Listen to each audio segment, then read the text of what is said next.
अस्सलाम वालेकुम। बिलावल भुट्टो साहब ने हैदराबाद में एक अहम जलसा किया जिसमें नहरों के हवाले से किलान जो निकल रहे हैं सिंध के हवाले से, चुलिस्तान के हवाले से बहुत ही अहम बयान दिए हैं। पहला बयान दिया है कि जनाब मुस्लिम लीग नून जो है जब भी मंसूबे बनाती है तो उसमें किसान दुश्मनी का अंसर शामिल होता है। साथ साथ धमकी भी देते दिखाई दिए। कहा कि अगर ये सूरत हाल नहीं रुकी और मंसूबा नहीं रुका तो हम हुकूमत से अलग हो जाएंगे। बहुत सारी और भी बातें की गई हैं जो कि इस वक्त खिताब के अंदर, और साथ साथ कहा गया है कि जी आवाम जो है पीपल्स पार्टी का साथ दे और हम दबाव पैदा करेंगे।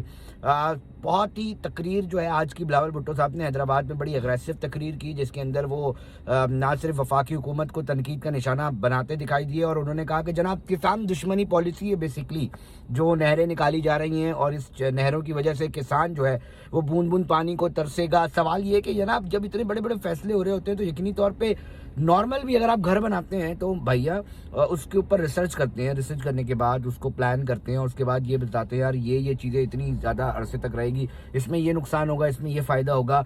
नेशनल लेवल पर अगर इतना बड़ा प्रोजेक्ट बनाया जा रहा है, अगर मैं सवाल उठा रहा हूँ तो क्या नहीं रखी गई होंगी ये रिसर्च ओरिएंटेड चीज़ें कि भाई ये चीज़ें होंगी। और अगर ऑब्वियसली एक नॉर्मल मैन कहता है कि जी बड़ा पूरा इरिगेशन के इदारे हैं, बहुत सारे साइंटिस्ट हैं, रिसर्चर्स हैं, सब ने वो प्लान करके वो दिया गया होगा ना। फिर आज मैंने प्रोग्राम किया तो सेनेटर ज्ञानचंद साहब ने बोला जी सीसीआई के हवाले से हम बात कर रहे हैं कि जी उसके ऊपर भी कोई बातचीत नहीं होती, उधर आके कोई बात करने को तैयार नहीं है। वफाकी हुकूमत के नुमाइंदों से पूछो तो वफाकी हुकूमत के अरकान असेंबली वो कहते हैं बिल्कुल रिलैक्स नजर आ रहे हैं इस वक्त ना।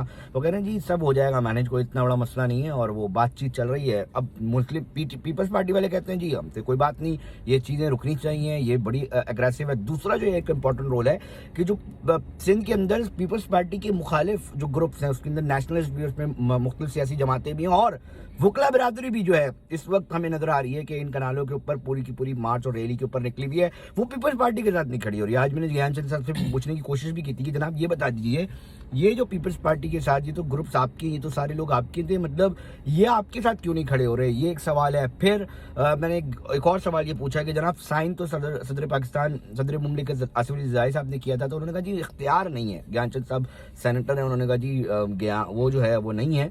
इस पे मैं आज हैदराबाद का जलसा आप लोगों ने देखा है, आपकी क्या राय है इसके ऊपर? मुझे एक पॉइंट ऑफ व्यू ज़रूर शेयर करें कमेंट के अंदर और बताएं कि ये सिचुएशन कहाँ जाके रुकेगी। बहुत एग्रेसिव आज की तकरीर थी बिलावल साहब की और बिलावल साहब ने दो टोक कहा कि जी हम हुकूमत से बाहर आ जाएंगे, हम छोड़ देंगे सारी चीज़ें, इसके ऊपर कॉम्प्रोमाइज़ नहीं किया जाएगा। तो ये महज सियासी दबाव पैदा करने के लिए, पॉलिटिकल जो मामलात हैं उसको बेहतर बनाने के लिए, खराबी की तरफ ना जाएं, ये एक पॉलिसी समझते हैं या वाकई में आप समझते हैं कि किसानों के हुकूक के लिए बिलावल साहब अब अमली तौर पे मैदान में आ गए हैं और इसके नताइज भी जल्द सामने आएंगे? आपकी जो राय है, मुझे आपकी अपनी राय चाहिए, मुझे अपनी राय से ज़रूर आगाह कीजिएगा। बहुत शुक्रिया। अगर आपको समझ आता है वीडियो तो लाजमी शेयर कीजिएगा। बहुत शुक्रिया।